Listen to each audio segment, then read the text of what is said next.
नमस्कार दोस्तों, मैं नीतीश कुमार ट्रस्ट इंस्टीट्यूट की ओर से आज आपके सामने एक बहुत ही कंफ्यूजन वाला चैप्टर को लेकर आया हूं। ये मेरा चौथा वीडियो है।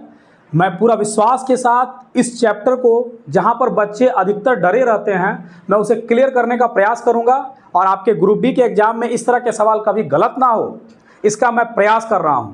और मुझे पूरा विश्वास है कि यदि आप मेरे साथ आज कुछ अधिक समय देकर जुड़ जाएं तो शायद ही आप कभी कंफ्यूज रहिएगा, क्योंकि ये जो चैप्टर है निलंबन कोलाइड, मैं इसे बहुत बेहतरीन तरीके से आपके सामने प्रस्तुत करूंगा ताकि आपको कभी एग्जाम में इससे कभी कोई भय ना हो। आप बिना भय के, बिना कंफ्यूजन के आप इसे एकदम एक्यूरेट 100% सही करें। ठीक है, तो मेरा थोड़ा प्रश्न ज़्यादा लेकर आया हूं इसमें ताकि आपका कंफ्यूजन मिट जाए। ठीक है, तो मेरा पहला प्रश्न होगा, आप देखिए, मेरा आपसे एक गुजारिश भी रहेगा कि मेरे चैनल को सब्सक्राइब करें, तो शेयर करें ताकि मेरा भी मोटिवेशन बढ़े, क्योंकि मैं आपके ही प्रतिक्रिया के आधार पर काम कर सकता हूं। ठीक है, लेकिन फिर भी मैं आपके लिए लगा हूं, आप मेरे लाभ उठाएं। तो मेरा पहला सवाल क्या है, देखते हैं।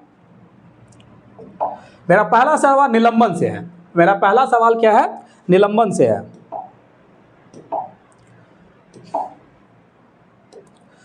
देखिए क्या है निलंबन। निलंबन किस प्रकार का मिश्रण है? ठीक है, तो निलंबन के बारे में पहले बता देता हूं। निलंबन एक विषमांगी मिश्रण होता है। ठीक है, निलंबन क्या होता है? विषमांगी मिश्रण। मैं इसलिए बता देता हूं ताकि आप आगे के सवाल को अपने से आंसर निकाल सके। निलंबन एक विषमांगी मिश्रण है। इसके जो कण है आपको नंगी आंख से दिख जाएंगे, मतलब विलयन की तुलना में इसके कणों का आकार थोड़ा बड़ा होता है। इसे आप छानन विधि से अलग कर सकते हैं। ये अशांत अवस्था में जब होगा, अशांत अवस्था में मतलब जब वो घुला है, स्थिर नहीं है, वो अशांत अवस्था में, तो वो टिंडल प्रभाव देगा। टिंडल प्रभाव देगा मतलब प्रकाश के रास्ते आपके उसमें दिखेंगे जाते समय। ठीक है, और टिंडल प्रभाव मतलब प्रकाश की किरणों को बिखेरेगा और लाइट का रास्ता आपको दिखेगा। लेकिन शांत अवस्था में, मैं बार बार कह रहा हूं, अशांत अवस्था में वो टिंडल प्रभाव देगा।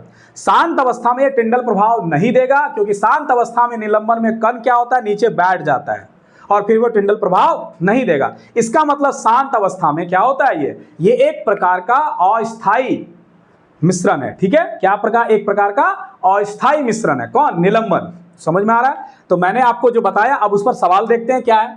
निलंबन किस प्रकार का मिश्रण है? तो मैंने आपको क्या बताया, समांगी मिश्रण है कि विषमांगी मिश्रण है कि संतृप्त विलयन है कि यौगिक है? तो इसका आंसर क्या होगा? निलंबन एक विषमांगी मिश्रण है। ठीक है, धैर्य बनाए रखिएगा, मैं आपको पूरा गारंटी के साथ बताता हूं। ये चैप्टर मैं आपको आज क्लियर करके दूंगा। ठीक है, एक का बी नंबर आंसर होगा। दूसरा, निम्नलिखित में कौन सा कथन गलत है? आपको गलत कथन चूज करना है। जिस तरह का अभी सवाल आ रहे हैं, ठीक है, डायरेक्ट फैक्चुअल नहीं आ रहे हैं। निलंबन एक विषमांगी मिश्रण है, क्वेश्चन मुझे गलत चयन करने के लिए पूछ रहा है। निलंबन एक विषमांगी मिश्रण है। ठीक है, ये सही है कथन, निलंबन एक विषमांगी मिश्रण है, तो ये तो आंसर नहीं होगा। निलंबन के कण नंगी आंखों से देखे जा सकते हैं, ये भी सही कथन है, ये भी आंसर नहीं होगा, क्योंकि हमें गलत कथन चुनना बोला है। निलंबन एक स्थायी होता है। ठीक है, निलंबन के कणों को छानन द्वारा अलग किया जा सकता है। हाँ, निलंबन के कण को छानन, क्योंकि कणों का आकार बड़ा होता है, तो छानन विधि से आप अलग कर सकते हैं निलंबन के कणों को। ठीक है, लेकिन विलयन के कणों को आप अलग नहीं कर सकते। जैसे नींबू पानी एक विलयन है, ठीक है, आप इसको अलग नहीं कर सकते हैं, आप छानन विधि से उसको अलग नहीं कर सकते, पर निलंबन को छानन विधि द्वारा अलग किया सकता है। तो ये भी सही कथन है, लेकिन हमें गलत कथन कौन होगा? निलंबन एक स्थायी होता है, यही एक गलत कथन है। निलंबन क्या है? अस्थायी मिश्रण है। निलंबन क्या है? अस्थायी, क्योंकि जैसे ही आप उसको छोड़ देते हैं शांत, तो वो नीचे बैठ जाता है उसका कण। इसलिए आंसर क्या होगा इसका? एक्चुअल में इसका सही स्टेटमेंट क्या होता है? निलंबन एक अस्थायी है। निलंबन अस्थायी है, पर यहां लिखा क्या है? स्थायी। इसलिए गलत कथन में आंसर यही होगा, 2 का सी नंबर होगा। अगला क्वेश्चन देखते हैं। निम्नलिखित में से निलंबन के संबंध में सही कथन चुनिए। ठीक है, आप कह रहा निलंबन के कथन में सही कथन चुनना है, तो आपको मैंने निलंबन का परिभाषा पूरा बता दिया है, आपको देखना है। निलंबन एक समांगी मिश्रण है, क्या है? सही कथन चुनना है। तो निलंबन एक विषमांगी मिश्रण है, ये भी गलत कथन होगा। इसके कण नंगी आंखों से नहीं देखे जा सकते, ये भी गलत कथन है। हमने आपको क्या बताया? निलंबन के कण नंगी आंखों से देखे जा सकते हैं, विलयन के नहीं देखे जा सकते हैं, निलंबन के कण को देखे जा सकते हैं। तो यहां नहीं लिख दिया, इस कारण ये भी नहीं होगा। अशांत अवस्था में इसके कण प्रकाश के किरणों का प्रकीर्णन करते हैं, इसे छानन द्वारा पृथक नहीं किया जा सकता। मैंने आपको क्या बताया था? निलंबन के कण को छानन विधि से आप अलग कर सकते हैं, तो यहां लिखा हुआ नहीं, तो ये भी गलत कथन हुआ। तो सही कथन कौन हो गया? ये आपको पहले ही बता दिया था कि अशांत अवस्था में इसके कण प्रकाश का प्रकीर्णन करते हैं, शांत अवस्था में नहीं करेंगे, बार बार बोल रहा हूं। ठीक है, तो 3 का आंसर क्या होगा? सी नंबर होगा। अगला क्वेश्चन, निलंबन में विलेय पदार्थ के कण कैसा होता है? ठीक है, विलेय पदार्थ, विलेय पदार्थ, विलेय किसे कहते हैं? जो घुलता है, जो घुलता है, जिसमें घुलता है वो विलायक हो गया, जो घुलता है वो विलेय, जिसमें घुलता है वो विलायक, और दोनों मिलके विलयन बनता है। ठीक है, जो भी हो, तो निलंबन में विलेय पदार्थ के कण कैसे होते हैं? पूरी तरह घुल जाते हैं, माध्यम में निलंबित रहते हैं, गैस बन जाते हैं या वाष्पित होते हैं? तो माध्यम में निलंबित रहते हैं। 4 का बी नंबर आंसर होगा। अगला क्वेश्चन, निलंबन के कणों को कैसे देखा जा सकता है? केवल सूक्ष्मदर्शी से, केवल आवर्धक लेंस से, नंगी आंखों से? बिल्कुल नहीं देखा जा सकता। तो निलंबन के कणों को आप नंगी आंखों से देख सकते हैं। तो 5 का सी नंबर आंसर होगा। ठीक है, अगला क्वेश्चन, निम्न में कौन सा कथन गलत है? ठीक है, निम्न में कौन सा कथन गलत है? कोलाइड एक विस्मांगी मिश्रण है। ठीक है, अब आ गया कोलाइड। ठीक है, तो कोलाइड के बारे में आपको बता देता हूं। कोलाइड क्या है? एक विस्मांगी मिश्रण है। कोलाइड देखने में समांगी लगता है, देखने में कैसा लगेगा? समांगी प्रतीत होगा, पर एक्चुअल में, वास्तविक में वो विस्मांगी मिश्रण होता है। ठीक है, उसके बाद क्या है? निलंबन जो कोलाइड जो होता है वो स्थायी होता है। कोलाइड क्या है? स्थायी, मतलब आप उसको शांत छोड़ दीजिएगा तो उसके कण नीचे नहीं बैठेंगे। ठीक है, और ये टिंडल प्रभाव पैदा करेगा। कोलाइड टिंडल प्रभाव पैदा करेगा, मतलब कि ये प्रकाश के किरण जब गुजरेंगे तो उसमें पता चलेगा कि ये प्रकाश का रास्ता आपको उसमें दिख जाएगा। और समझ में आ रहा है? मतलब प्रकाश, उसके जो कोलाइड के जो कण हैं वो प्रकाश के किरणों को प्रकीर्णित करेंगे, बिखेरेंगे। ठीक है, तो समझ में आ गया होगा आपको। तो यहां देखते हैं, तो कोलाइड एक विस्मांगी, हमको गलत आंसर चुनना है। कौन सा कथन गलत है? कोलाइड एक विस्मांगी मिश्रण है, तो ये तो सही कथन है। कोलाइड के कण नंगी आंखों से स्पष्ट दिखाई नहीं देते। कोलाइड टिंडल प्रभाव प्रदर्शित करता है, यह भी सही कथन है। कोलाइड के कण साधारण छानन द्वारा अलग किए जा सकते हैं, यह भी गलत कथन है। ठीक है, छानन द्वारा, तो यहां का आंसर क्या कह रहा है कि गलत कथन, तो यही आपका आंसर होगा। ये सब सही कथन है। कोलाइड एक विस्मांगी मिश्रण है, यह भी सही कथन है। कोलाइड के कण नंगी आंखों से स्पष्ट नहीं देखे जाते, यह भी सही कथन है। कोलाइड टिंडल प्रभाव प्रदर्शित करता है, यह भी सही कथन है। लेकिन हमें बोला क्या है? गलत कथन चुनना।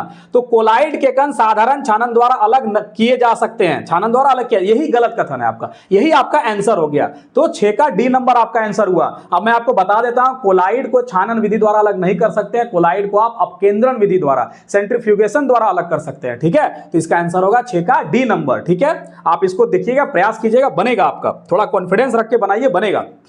कोलाइड के कण को स्थायी मिश्रण क्यों कहा जाता है? कोलाइड के को स्थायी मिश्रण क्यों कहा जाता है? क्योंकि इसके कण पूरी तरह घुल जाते हैं, क्योंकि इसके कण तल पर नहीं बैठते, क्योंकि इसे छानन द्वारा अलग किया जा सकता है, क्योंकि इसके कण नंगी आंखों से दिखाई देते हैं। इसका आंसर क्या होगा? स्थायी, क्योंकि इसके कण तल पर नहीं बैठते। मैंने आपको बताया था कि इसको शांत भी छोड़ दीजिएगा तो इसके कण नीचे नहीं बैठेंगे, इसलिए कण जब नीचे नहीं बैठते हैं तो ऐसे को हम स्थायी मिश्रण कहते हैं। ठीक है, तो 7 का बी नंबर आंसर होगा। अगला क्वेश्चन, टिंडल प्रभाव किसके कारण होता है? प्रकाश का परावर्तन, प्रकाश का अपवर्तन, प्रकाश का प्रकीर्णन, ठीक है, और प्रकाश का अवशोषण। तो इसका आंसर क्या होगा? मैंने आपको बताया था टिंडल कण क्या होते हैं? प्रकाश को कण को बिखेरते हैं, तो प्रकाश का प्रकीर्णन होगा। ठीक है, 8 का सी नंबर आंसर होगा। अगला क्वेश्चन, कोलाइड के कणों को किस विधि से पृथक किया जा सकता है? तो मैंने आपको जो बताया था, कोलाइड के कण साधारण छानन, वाष्पीकरण, अपकेंद्रण या आसवन। तो इसका आंसर क्या होगा? अपकेंद्रण। कोलाइड के कणों को आप अपकेंद्रण विधि से अलग कर सकते हैं। ठीक है, जैसे दूध से आपको क्रीम निकालना है तो क्या होता है? अपकेंद्रण विधि द्वारा आप निकाल सकते हैं। ठीक है, तो 9 का सी नंबर आंसर होगा। अगला क्वेश्चन, कोलाइड विलयन किन 2 भागों से मिलकर बना होता है? आपका टोटल प्रश्न एनसीईआरटी से है। ठीक है, कोलाइड विलयन किन 2 भागों से मिलकर बना होता है? विलेय और विलायक, परिक्षिप्त और परिक्षेपण माध्यम, तत्व और यौगिक, यौगिक और मिश्रण। तो इसका आंसर क्या होगा? परिक्षिप्त प्रावस्था और परिक्षेपण माध्यम। ठीक है, तो इसका आंसर क्या होगा? अब मैं आपको बता देता हूं, ये दोनों क्या है? परिक्षिप्त प्रावस्था और परिक्षेपण माध्यम। इंग्लिश में इसको क्या कहा जाता है? डिस्पर्स्ड फेस, और इसको कहा जाता है डिस्पर्सिंग मीडियम। ठीक है, इसको कहा जाता है डिस्पर्स्ड फेज, इसको कहा जाता है डिस्पर्सिंग मीडियम। ठीक है, अब यहां पर देखो, देखिएगा होता क्या है परिक्षिप्त प्रावस्था में। इसमें परिक्षिप्त प्रावस्था जब भी वर्ड यूज करें आपको समझ लेना है कि ये कण के बारे में, कोलाइड में जो है वो कोलाइड के कण के बारे में बात कर रहा है, मतलब विलेय पदार्थ के बारे में बात कर रहा है, विलेय पदार्थ के बारे में बात कर रहा है, कण के बारे में बात करता है परिक्षिप्त प्रावस्था में। ठीक है, और जब ये किस माध्यम में, मतलब विलायक की बात कर रहा है, एक तरह से मतलब आपको याद रखने के लिए बता रहे हैं कि ये कण जब भी परिक्षिप्त प्रावस्था आए तो समझ लीजिए वो कण के बारे में बात कर रहा है, और जब परिक्षेपण माध्यम आए तो समझ लीजिए आपको क्या बोल रहा है, वो जो कण है किस माध्यम में फैला हुआ, किस माध्यम में वो तैर रहा है, ये बात है। ठीक है, तो 10 का बी नंबर, मैं दोनों का आपका शाब्दिक अर्थ बता दिया, 10 का बी नंबर आंसर होगा। अगला क्वेश्चन, कोलाइड में छोटे छोटे कणों के रूप में फैले पदार्थ को क्या कहा जाता है? परिक्षेपण माध्यम, विलायक, परिक्षिप्त प्रावस्था या विलयन। तो अभी आपको जब मैंने कहा कि आपको क्या होना है, यहां कह रहा छोटे छोटे कणों के रूप में, तो कण में क्या होगा आप ही बता दीजिए, इसका आंसर क्या होगा? इसका आंसर होगा परिक्षिप्त प्रावस्था। 11 का सी नंबर आंसर होगा। अगला क्वेश्चन, कोलाइड में वह माध्यम जिसमें कण फैले रहते हैं, अभी आपको बताया था कोलाइड में वह माध्यम जिसमें कण फैले रहते हैं, क्या होता है? परिक्षिप्त प्रावस्था, परिक्षेपण माध्यम, विलेय या अवक्षेप। तो कण जिसमें फैले रहते हैं उसको हमको क्या कहते हैं? परिक्षेपण माध्यम। 12 का बी नंबर आंसर होगा। 13 नंबर क्वेश्चन देखते हैं, ठीक है। फोम किस प्रकार का कोलाइड है? देखिए कोलाइड में आपको बता दिया कोलाइड कितने प्रकार का होता है, पहले आप देख लेते हैं, ठीक है। मैं यही लिख देता हूं कोलाइड के प्रकार, ठीक है, कोलाइड के प्रकार लिख देता हूं, ठीक है। कोलाइड के क्या? कोलाइड आपको फोम के रूप में भी मिलेगा, मैं एक एक चीज को क्लियर कर दूंगा। कोलाइड आपको फोम के रूप में मिलेगा, एरोसोल के रूप में मिलेगा, एरोसोल के रूप में भी मिलेगा, ठीक है। आपको कोलाइड जो होगा आपको इमल्सन के रूप में भी मिलेगा, इमल्सन मतलब पायस, किसमें? या तो आप इसको पायस भी कह सकते हैं, ठीक है, हिंदी में पायस कहा जाता है। आपको कोलाइड जो है वो सोल के रूप में भी मिलेगा, कोलाइड आपको जेल के रूप में भी मिलेगा। तो आपको क्वेश्चन यहां से भी बनेगा, ठीक है। तो याद रखना है कोलाइड के ये प्रकार हो गए हैं, फोम, एरोसोल, इमल्सन या पायस, सोल, ठीक है, और जेल, ये सारे कोलाइड के प्रकार हैं। याद रखिएगा, एनसीईआरटी बॉक्स आइटम में दिया हुआ है क्लास 9 के, पुरानी वाली में, नई वाली में तो वो चीज हटा दिया गया है, ठीक है। तो फोम, एरोसोल, इमल्सन, सोल और जेल, ठीक है। तो याद रखना है। अब हम देखते हैं फोम के बारे में। तो सबसे पहले मैं आपको फोम के बारे में बता देता हूं। फोम क्या होता है? फोम में क्या होता है? आपका गैस के कण, गैस के कण जो होते हैं द्रव या ठोस माध्यम में। हमने क्या बताया, देखता हूं पहले। ये फोम जो है, फोम क्या होता है पहले जानिए। ये भी एक प्रकार का कोलाइड है। तो फोम में क्या होगा? गैस के कण, पहले समझना है। गैस के कण किस माध्यम में होंगे? गैस के कण द्रव या ठोस माध्यम में फैले रहते हैं, ठोस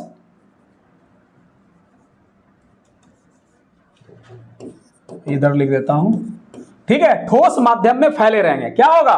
फोम को मैंने आपको क्लियर कर दिया। फोम क्या होता है? एक कोलाइड है, और कोलाइड में गैस के कण जो है, ठीक है, गैस के कण किस माध्यम में फैले रहेंगे? द्रव या ठोस। अब मैं आपको उदाहरण भी दे देता हूं ताकि आपको क्लियर हो जाए, ठीक है। फोम में क्या है? गैस के कण द्रव या ठोस माध्यम है। सेविंग क्रीम जो हम लोग यूज करते हैं वो एक फोम है। सेविंग क्रीम क्या है? एक प्रकार का फोम है। उसमें गैस के कण द्रव माध्यम में फैले रहते हैं। फोम जो हम लोग सेविंग क्रीम यूज करते हैं, वो सेविंग क्रीम जो आप देख लीजिए, आपको सेविंग क्रीम में जो होता है वो गैस के कण, गैस कण जो होते हैं वो किस में फैले रहते हैं? बताइए, द्रव में। इसका मतलब यहां कोलाइड जो बन रहा है वो गैस प्लस द्रव। सेविंग क्रीम जो है किस प्रकार का कोलाइड है? गैस और द्रव का, ठीक है। तो याद रखना है, ध्यान रखना है, फोम कैसे बना? गैस का कण। एक और उदाहरण दे देता हूं क्योंकि मैंने यहां ठोस भी यूज किया हूं, ठीक है, ठोस का कण भी यूज किया हूं। तो आपको देखते हैं, जैसे प्यूमिस पत्थर, कौन? प्यूमिस, फ्यूमिस, फ्यूमिस, प्यूमिस पत्थर, प्यूमिस पत्थर, ठीक है। एक ऐसा पत्थर होता है जिसमें छिद्र छिद्र, छोटा छोटा छेद छेद आपको बाहर से दिखेगा। वो जनरली आजकल फ्लिपकार्ट या ऐसा में आपको मिलता है। लोग एड़ी उड़ी, शरीर उड़ को रगड़ने के लिए यूज करते हैं। और ये फ्यूमिस पत्थर कैसे भी बनता है वो भी मैं बता देता हूं। आप ज्वालामुखी का विस्फोट जब होता है और वो जब शांत हो जाता है तो उसके झाग से बना वो पत्थर होता है, ठीक है। जब आप ज्वालामुखी चैप्टर पढ़िएगा तो वहां आपको दिखाएगा। तो फ्यूमिस पत्थर जो है ये भी क्या है? एक प्रकार का फोम है जिसमें गैस के कण, जो पत्थर है उसमें गैस के कण फंसे हुए थे। गैस के कण जो है ठोस में फंस गए हैं, वो ठोस में है, वो गैस के कण ठोस में। तो मैंने आपको दोनों का बता दिया। फोम क्या है? गैस के कण द्रव या ठोस माध्यम में। क्या होगा? याद रखना, यदि आपको परिभाषा याद है तो आप सारे सवाल बना दीजिएगा। गैस के कण द्रव या ठोस माध्यम में, लिख ले और याद कर ले इसको। द्रव क्या है? गैस के कण द्रव या ठोस माध्यम में फैले रहेंगे। तो एक दोनों का उदाहरण दे दिया मैं, फोम का, सेविंग क्रीम जिसमें गैस के कण द्रव माध्यम में होते हैं, और आपको अभी बताया जैसे कि किसका बताया अभी, प्यूमिस पत्थर, ये भी क्या है, उसमें गैस के कण ठोस माध्यम में फैले रहते हैं। ठीक है, तो अब इसका आंसर देखते हैं, क्योंकि मैं ये थोड़ा कंफ्यूजन है इसलिए मैंने बता दिया। तो इसमें ऑप्शन क्या है, ठोस का द्रव में परिक्षेपण होगा, आप ही बताइए। नहीं, मैंने क्या कहा, गैस का कण।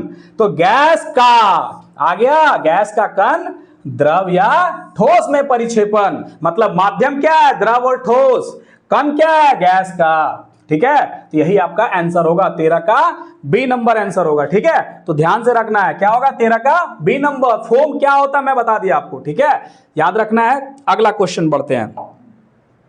जब गैस को द्रव या ठोस माध्यम में, मैं वही चीज फिर ले आया ताकि आपको क्लियर हो जाए। जब गैस को द्रव या ठोस माध्यम में परिक्षिप्त किया जाता है, गैस मतलब गैस के कण को, यहां कण लिख देते हैं ज्यादा अच्छा होगा ताकि आपको कंफ्यूजन ना हो। गैस के कण को द्रव या ठोस माध्यम में परिक्षिप्त किया जाता है, तो उससे बनने वाले कोलाइड को क्या कहते हैं।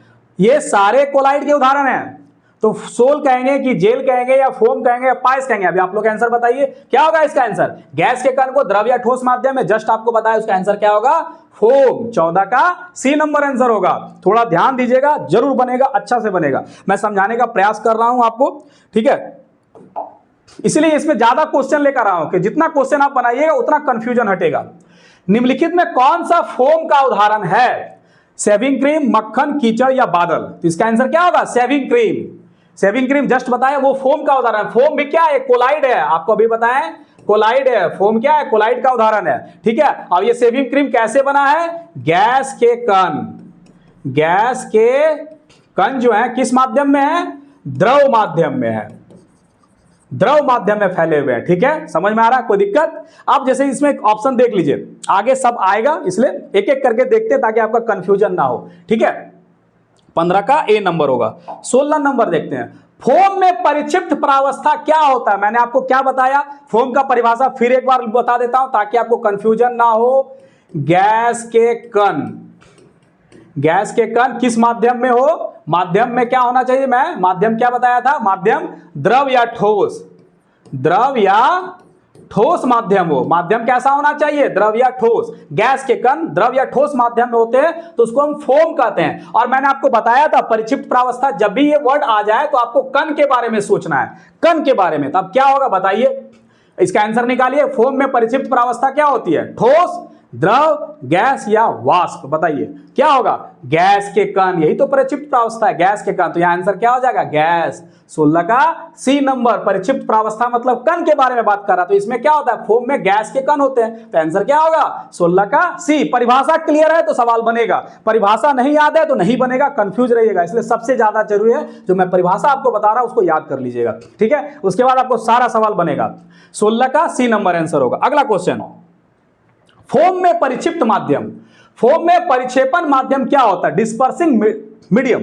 ठीक है, फोम में परिक्षेपण माध्यम क्या होता है, केवल द्रव, केवल ठोस, द्रव या ठोस या केवल गैस। अभी मैंने आपको बताया था फोम में क्या होता है, गैस का कण द्रव या ठोस माध्यम में, गैस का कण द्रव या ठोस माध्यम में फैले रहते हैं। गैस के जो कण हैं वो द्रव या ठोस माध्यम में फैले रहते हैं। तो यहां माध्यम बोल रहा है, इसका आंसर क्या होगा, द्रव या ठोस होगा। ठीक है, तो 17 का सी नंबर आंसर होगा।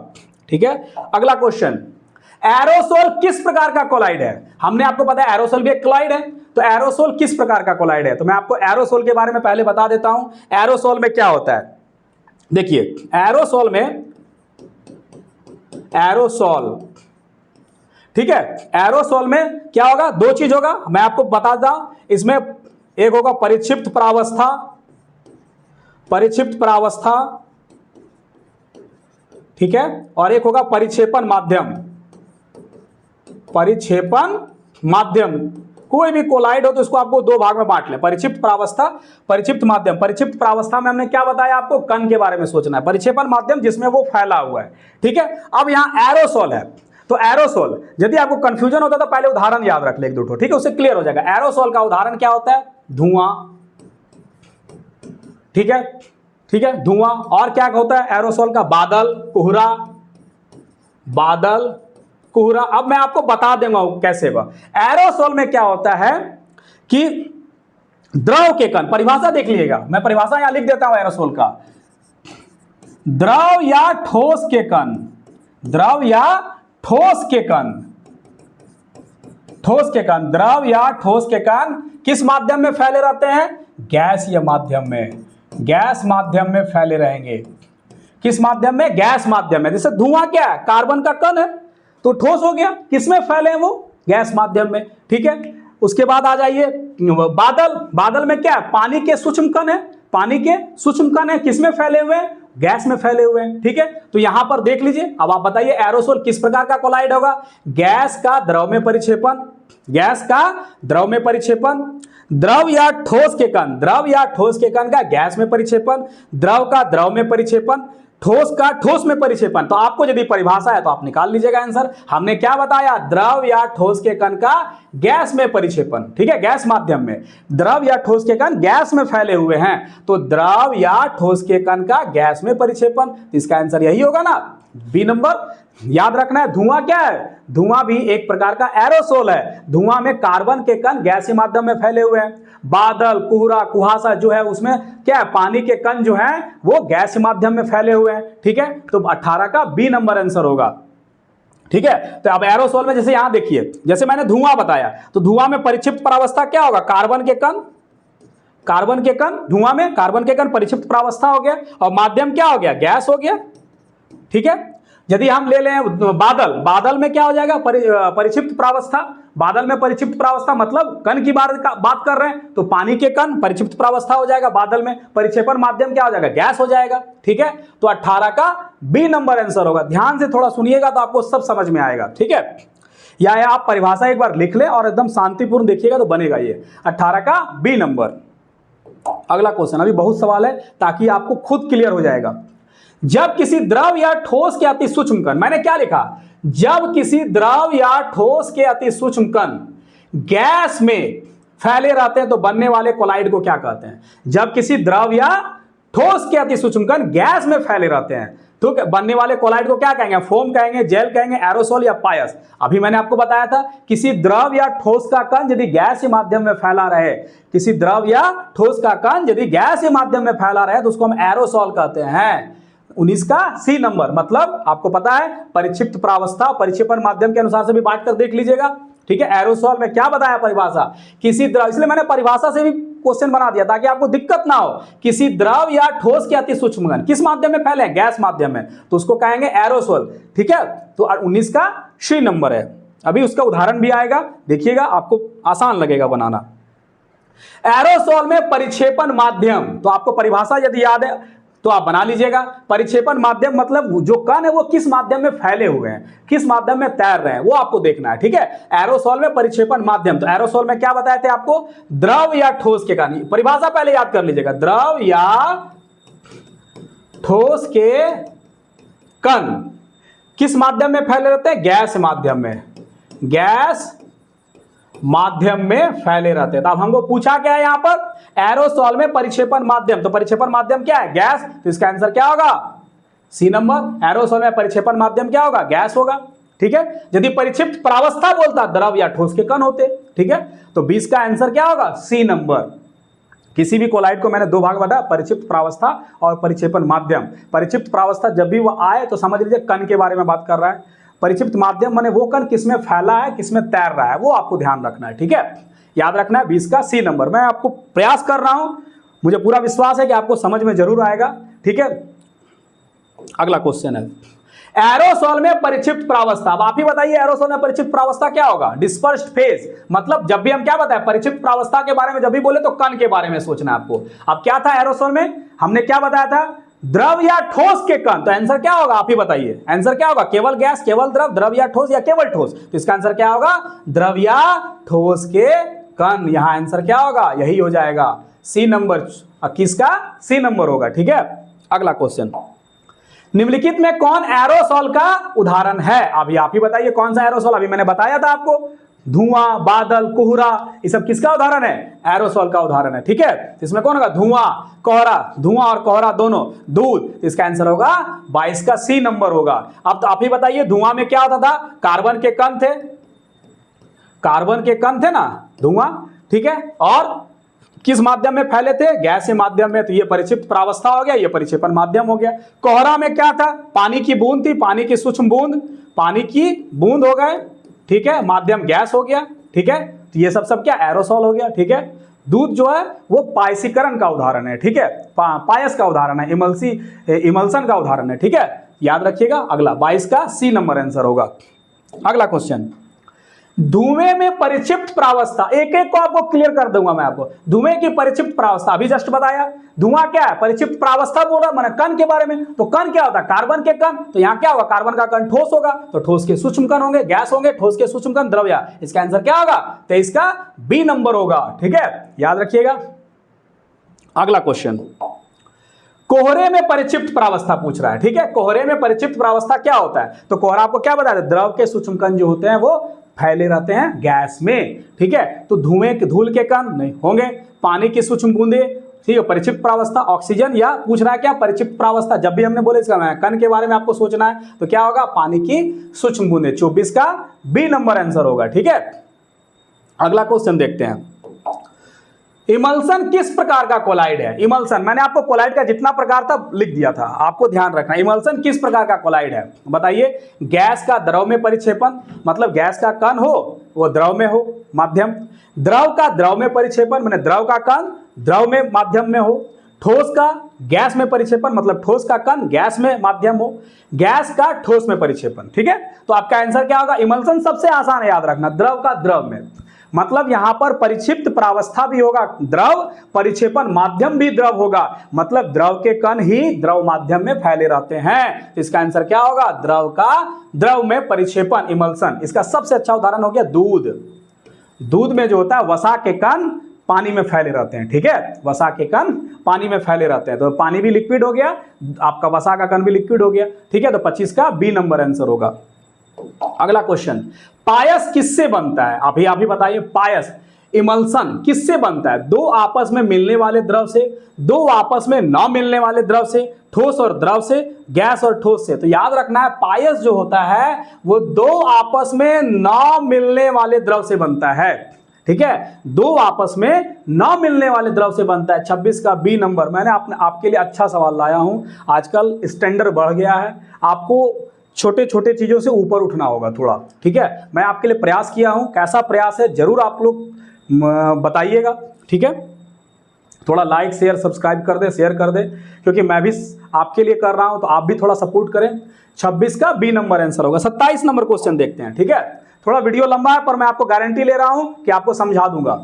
निम्न में कौन पायस का उदाहरण है, ठीक है। दूध, धुआं, कोहरा, शेविंग क्रीम। अब आप ही बताइए, मैंने पिछला वीडियो में वो सब चीज को चर्चा कर चुका है। दूध क्या है आपको बताया था, दूध जो है पायस का उदाहरण होगा, सबसे अच्छा उदाहरण है दूध, ठीक है। इसका आंसर क्या होगा, 27 का ए नंबर। धुआं क्या हो गया, एरोसोल हो गया। धुआं क्या हो गया, एरोसोल हो गया, धुआं, ठीक है। धुआं हो गया एरोसोल, बादल, कोहरा सब एरोसोल का उदाहरण है, ठीक है। कोहरा ये सब भी एरोसोल का उदाहरण है। शेविंग क्रीम आपको बताए थे फोम का उदाहरण है। शेविंग क्रीम किसका उदाहरण है, फोम का उदाहरण है, ठीक है। तो 27 का आंसर क्या होगा, ए नंबर होगा। अगला क्वेश्चन, इमल्सन में परिक्षिप्त प्रावस्था क्या होती है, आप ही बताइए। द्रव का द्रव माध्यम में, तो इसमें तो दोनों भी माध्यम वही होगा, मतलब परिक्षिप्त प्रावस्था, मतलब कण भी द्रव है माध्यम भी द्रव है, इसमें दोनों क्या होगा, परिक्षिप्त प्रावस्था, तो द्रव होगा आंसर इसका, ठीक है। 28 का सी नंबर आंसर होगा, ठीक है। इमल्सन में क्या बताए, द्रव के कण द्रव में ही फैले रहते हैं, ठीक है, माने परिक्षिप्त प्रावस्था भी द्रव है, परिक्षेपण माध्यम भी द्रव है, ठीक है। 28 का सी नंबर आंसर होगा। अगला, इमल्सन में परिक्षेपण माध्यम, अब आप ही बताइए, अभी जस्ट मैं परिभाषा बताया, द्रव का द्रव माध्यम में, तो आंसर क्या होगा, गैस, ठोस, द्रव या प्लाज्मा। इसका आंसर होगा द्रव माध्यम में। 29 का सी नंबर आंसर होगा। अगला क्वेश्चन, सॉल। सॉल किस प्रकार का कोलाइड है, सॉल भी एक प्रकार का कोलाइड है, याद रखना है, ठीक है। क्वेश्चन ऐसे भी आ सकता है, सॉल क्या एक प्रकार का कोलाइड है, मैं पहले ही आपको बता दिया था कोलाइड के प्रकार में, कोलाइड, ठीक है। अब सॉल क्या होता है ये भी देख लेते हैं, सॉल का परिभाषा क्लियर कर लेते हैं। सॉल का देखिए, सॉल में जो होता है, सॉल में क्या होता है, ठोस के कण, ठोस के कण क्या होता है, ठोस कण, ठीक है, किस माध्यम में फैले रहते हैं, द्रव माध्यम में, द्रव माध्यम में, ठोस के कण द्रव माध्यम में फैले रहते हैं, उसको हम कहते हैं सोल। इसका उदाहरण क्या हो गया, कीचड़, कीचड़ सोल का उदाहरण है। ये कीचड़ क्या है, एक प्रकार का कोलाइड है, लेकिन कोलाइड में किस प्रकार का है, सोल, मतलब ठोस के कण जो हैं वो द्रव माध्यम में फैले हैं। Milk of magnesia, milk of magnesia, milk of magnesia, ठीक है। मिल्क ऑफ मैग्नीशिया का पीएच मान आपको पता होगा 10 होगा, ठीक है, याद रखना है इसको भी, ठीक है। मिल्क ऑफ मैग्नीशिया, ये सब क्या है, सोल के उदाहरण है, मतलब ठोस के कण द्रव माध्यम में फैले। परिभाषा याद रखना है, आप परिभाषा सोल का याद रखिए, उसके बाद आपसे सवाल ना बने तो बोलिएगा आप, ठीक है। सोल किस प्रकार का कोलाइड है, ठीक है, गैस का द्रव में परिक्षेपण, ठोस का द्रव में परिक्षेपण, द्रव का गैस में परिक्षेपण, द्रव का द्रव में परिक्षेपण। तो आप ही बताएं, मैंने क्या बताया सोल का, ठोस के कण द्रव माध्यम में, देख लिए, ठोस का द्रव में परिक्षेपण, ठोस का क्या होगा, बी नंबर आंसर होगा। ठोस का माने ठोस के कण का द्रव में परिक्षेपण, तो इसका आंसर होगा 30 का बी नंबर होगा, ठीक है। अगला क्वेश्चन, सॉल में परिक्षिप्त प्रावस्था मतलब कण के बारे में बात कर रहा है, तो कीचड़ याद रखना है आपको। कीचड़ एक सोल है, तो कीचड़ में क्या होता है, मिट्टी है, तो मिट्टी क्या, ठोस के कण हो गए। तो कीचड़ में क्या होता है, परिक्षिप्त प्रावस्था मतलब कण की बात कर रहा है, तो कीचड़ में कण क्या हो गया, कीचड़, ठोस, मिट्टी का कण, तो इसमें क्या होगा, परिक्षिप्त प्रावस्था मतलब कण के बारे में बात कर रहे हैं, ठीक है। कौन सा होगा, ठोस का कण होगा। माध्यम यदि पूछ ले तो क्या हो जाएगा, द्रव, ठीक है। तो सोल का आंसर क्या, परिक्षिप्त प्रावस्था ठोस होगा, ठीक है। 31 का सी नंबर आंसर होगा। अगला क्वेश्चन, सॉल में परिक्षेपण माध्यम, अभी आप ही बताइए, सॉल में कीचड़ क्या था, क्या बताया था, ठोस के कण द्रव माध्यम में, तो इसका आंसर क्या होगा, परिक्षिप्त माध्यम पूछ रहा था, द्रव होगा कि गैस होगा कि ठोस होगा कि वाष्प होगा, तो इसका आंसर होगा द्रव, क्योंकि सॉल में मैंने क्या बताया, ठोस के कण द्रव माध्यम में फैले रहते हैं, ठीक है। तो इसका आंसर क्या होगा, परिक्षिप्त माध्यम द्रव हो जाएगा, इसका 32 का बी नंबर आंसर होगा। अगला क्वेश्चन, जब कोई ठोस के सूक्ष्म कण, परिभाषा से मैंने बना दिया ताकि आपको किसी प्रकार का कंफ्यूजन ना हो, उलट पुलट के सारे क्वेश्चन बना दिया हूं। जब ठोस के सूक्ष्म कण किसी द्रव माध्यम में फैले रहते हैं तो बनने वाले कोलाइड को क्या कहते हैं, पायस, एरोसोल, फोम या सोल। इसका आंसर क्या होगा, सोल होगा, ठीक है। पायस में मैंने आपको बता दिया था, पायस में क्या बताया था, द्रव में द्रव का कण द्रव माध्यम में फैले रहेगा। एरोसोल में आपको मैंने क्या बताया था, धुआं, बादल, तो धुआं क्या हो गया, ठोस का कण किसमें, गैस के माध्यम में, ठीक है। आपका बादल द्रव के कण गैस के माध्यम में, इसका मतलब ठोस या द्रव के कण जब गैस के माध्यम में फैले रहते हैं तो उसको एरोसोल कहते हैं, ठीक है। ठीक है, आगे बढ़ते हैं, आपको देखिएगा बनाते का, क्योंकि क्वेश्चन बहुत ज्यादा है। 33 का डी नंबर होगा। अगला क्वेश्चन, निम्न में कौन सॉल का उदाहरण है, आपको स्टार्च का घोल, दूध, धुआं या शेविंग क्रीम, तो इसमें सॉल का उदाहरण होगा स्टार्च का घोल होगा, ठीक है। 34 का ए नंबर होगा, ठीक है, 34 का ए नंबर। ये किस प्रकार का उदाहरण है, सॉल का उदाहरण है, ठीक है। सॉल क्या होता है, ठोस के कण द्रव माध्यम में फैले रहते हैं। बार बार मैं परिभाषा इसलिए क्लियर कर रहा हूं आपको। अगला क्वेश्चन, द्रव के सूक्ष्म कण, अब देखिए क्वेश्चन क्या है, द्रव के सूक्ष्म कण ठोस माध्यम में फैले रहने पर बनने वाले कोलाइड को क्या कहते हैं, द्रव के सूक्ष्म कण, ठीक है। क्या कह रहा है, द्रव के सूक्ष्म कण ठोस माध्यम में फैले रहते हैं, सॉल, पायस, जेल या एरोसोल। अब देखिए यहां पर अब अगला टाइप का सवाल आ गया, ठीक है। द्रव के सूक्ष्म कण, कह रहा क्या, द्रव के सूक्ष्म कण ठोस माध्यम में फैले रहते हैं। जब कण कैसा है, द्रव का, फैला किस माध्यम में है, ठोस माध्यम में। तो द्रव के कण यदि ठोस माध्यम में फैले रहेंगे तो उसको हम कहते हैं जेल, जेल कहते हैं उसको, क्या कहते हैं, जेल। द्रव के सूक्ष्म कण किस माध्यम में, ठोस माध्यम में। द्रव के सूक्ष्म कण ठोस माध्यम में यदि फैले हैं तो उसको हम कहते हैं जेल, जैसे पनीर, मक्खन, ठीक है, जेली, ये सब क्या है, जेल के उदाहरण है। पनीर, मक्खन, उसके बाद आपका जेली, ये सब जेल के उदाहरण है, ठीक है। तो 35 का सी नंबर आंसर होगा, ठीक है। अगला क्वेश्चन, जेल किस प्रकार का कोलाइड है, अब आप ही बताइए जेल किस प्रकार का कोलाइड होगा, गैस का द्रव में परिक्षेपण, द्रव का ठोस में परिक्षेपण, ठोस का द्रव में परिक्षेपण या द्रव का गैस में परिक्षेपण। तो क्या होगा आंसर, मैंने आपको जेल में क्या बताया था, जेल में यह बताया था कि क्या होगा, द्रव का ठोस में परिक्षेपण, द्रव का ठोस में परिक्षेपण। तो 36 का बी नंबर होगा आंसर, 36 का बी नंबर। जेल में वो कण क्या होगा, द्रव का कण होगा, ठोस माध्यम में फैले रहते हैं, ठीक है। तो 36 का बी नंबर आंसर होगा। अगला क्वेश्चन, जेल में क्या कहते हैं, जेल में परिक्षिप्त प्रावस्था। जेल कैसे बना है, मैंने आपको बार बार बताया, जेल कैसे बना है, जेल बना है आपका द्रव के कण ठोस माध्यम में फैले रहते हैं। तो यहाँ परिक्षिप्त प्रावस्था मतलब कण के बारे में कह रहा है, तो कौन सा कण है, द्रव का कण, तो इसका आंसर क्या होगा, द्रव, ठीक है। तो जेल में परिक्षिप्त प्रावस्था क्या होगा, द्रव होगा, ठीक है। द्रव के कण ठोस माध्यम में फैले रहते हैं, ठीक है। तो 37 का सी नंबर होगा। अगला क्वेश्चन, जेल में परिक्षेपण माध्यम, तो आपने क्या बताया जेल का परिभाषा, द्रव का कण ठोस माध्यम में, तो माध्यम क्या होगा, ठोस होगा आंसर इसका, ठीक है। 38 का सी नंबर आंसर होगा, ठीक है, 38 का सी नंबर। अगला क्वेश्चन, निम्नलिखित में किसमें टिंडल प्रभाव दिखाई देता है। अब आपको आ गया टिंडल प्रभाव पर। टिंडल प्रभाव मतलब जिसमें आप प्रकाश का स्रोत यदि दें उसमें, तो उसमें प्रकाश का रास्ता आपको दिखे। टिंडल नामक वैज्ञानिक ने इसकी खोज की थी, इसलिए टिंडल प्रभाव, ठीक है। इसमें प्रकाश का कौन प्रकीर्णन करना उसके आधार पर देखा जाता है, ठीक है। तो टिंडल प्रभाव दिखाया था चीनी का विलयन, नमक का विलयन, कोलाइड विलयन या आसुत जल। तो इसका आंसर क्या होगा, कोलाइड विलयन। कोलाइड हमको आपको बताया था टिंडल प्रभाव पैदा करेगा, ठीक है। आगे देखते हैं, और ये सब विलयन जो है वो नहीं देता है टिंडल प्रभाव। 39 का सी नंबर आंसर होगा। अगला क्वेश्चन, निम्न में कौन वास्तविक विलयन है, कौन वास्तविक विलयन है, दूध, धुआं, नमक का घोल या कोहरा। तो वास्तविक विलयन आपको बोल रहा है, विलयन बोला, तो इसका आंसर क्या होगा, नमक का घोल होगा। 40 का सी नंबर आंसर होगा। अगला क्वेश्चन, निम्नलिखित में कौन सा कोलाइड है, दूध, चीनी का घोल, नमक का घोल, कॉपर सल्फेट का घोल। तो कौन कोलाइड होगा, दूध होगा, दूध कोलाइड है। और किस प्रकार का कोलाइड है, इमल्सन, पायस, ठीक है। ये किस प्रकार का कोलाइड है, इमल्सन और पायस का उदाहरण होगा। तो 41 का ए नंबर होगा। अगला, ये सब सारे विलयन है, याद रखिएगा, ये सब सारे क्या है, विलयन है, ठीक है। विलयन किस प्रकार, विलयन है संतृप्त विलयन, विलयन समांगी मिश्रण, ठीक है। विलयन क्या होता है, समांगी मिश्रण होता है, ठीक है। अगला क्वेश्चन देखते हैं, निम्न में टिंडल प्रभाव नहीं दिखाता है, मतलब प्रकाश जब जाएगा तो रास्ता आपको नहीं पता चलेगा। दूध, धुआं, नमक का विलयन नहीं दिखाता है। आंसर पूछ रहा कौन नहीं दिखाएगा, तो इसमें कौन होगा, दूध, धुआं, नमक का विलयन या कोहरा। तो इसमें आपका होगा नमक का विलयन। ये टिंडल प्रभाव पैदा नहीं करता, विलयन जो है टिंडल प्रभाव पैदा नहीं करता। तो इसका आंसर क्या होगा, 42 का सी नंबर आंसर होगा। अगला क्वेश्चन, निम्न में कौन एरोसोल का उदाहरण है। आपको मैंने सारा परिभाषा से क्लियर कर दिया, अब आपको चुनना है कौन एरोसोल होगा, धुआं, दूध, मक्खन या जेली। तो धुआं होगा, एरोसोल धुआं होगा, ठीक है। अगला क्वेश्चन, धुंध किस प्रकार का कोलाइड है, ठीक है।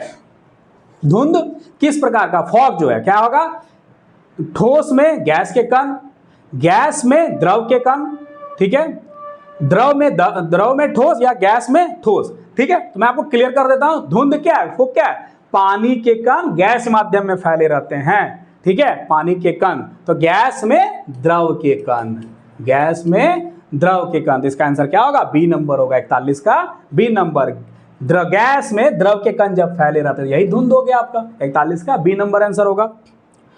अगला क्वेश्चन, जेली किस प्रकार का कोलाइड है। अभी आपको बताया था जेली क्या होगा, जेल, फोम, सोल या एरोसोल। जेली एक जेल का उदाहरण है, आपको बताया था जेली में क्या होता है, पनीर, मक्खन, ये सब क्या है, जेली है, ठीक है। तो इसमें क्या होता है कि आपका द्रव के जो कण है वो ठोस माध्यम में फंसे रहते हैं, फैले रहते हैं, ठीक है। तो इसमें होगा 45 का ए नंबर आंसर होगा। अगला क्वेश्चन, वास्तविक विलयन के कण प्रकाश को क्यों नहीं बिखेरते। अब आ गया वास्तविक विलयन के कण प्रकाश को क्यों नहीं बिखेरते। कण बहुत बड़े होते हैं, कण बहुत छोटे होते हैं, कण रंगहीन होते हैं, कण भारी होते हैं। तो कण बहुत छोटे होते हैं, 46 का बी नंबर आंसर होगा इसका आंसर, 46 का बी नंबर। अब आता है विलयन में क्या होता है, क्या विलयन में कण का आकार क्या होता है, 1 नैनोमीटर से भी कम होता है, ठीक है। मतलब 10 पर पावर -9 मीटर से भी कम होता है आपका कण का आकार। तो 46 का आंसर बी नंबर आंसर होगा, ठीक है। 47 नंबर क्वेश्चन, ठीक है। निम्न में कौन सा समांगी मिश्रण है। समांगी मिश्रण उसको कहा जाता है जब आप किसी मिश्रण में, जैसे नींबू पानी है, नींबू पानी में आप ऊपर का पानी पिए तो एक जो स्वाद आएगा वो मध्य स्तर पर भी वही स्वाद आएगा, और नीचे स्तर पर भी पीजिएगा तो वही स्वाद आएगा। तो मतलब जब स्वाद का जो टेस्ट है वो सारा एक टाइप का आपको लगे, चाहे आप बीच से पिए, मध्य से पिए, ऊपर से पिए, नीचे से पिए, तो आपको एक, उसको समांगी मिश्रण कहा जाता है, ठीक है। तो इसमें कौन समांगी मिश्रण है, दूध, धुआं, नमक का जलीय विलयन, कोहरा। तो कौन सा समांगी होगा आप ही बताइए, नमक का जलीय विलयन समांगी मिश्रण होगा, 47 का सी नंबर, ठीक है। ये सब तो कोलाइड है, दूध, धुआं, कोहरा सब कोलाइड है, ठीक है। अगला, कोलाइड का सही उदाहरण कौन सा है, नमक का घोल, चीनी का घोल, कीचड़ या सिरका। आप बताइए क्या होगा, कीचड़।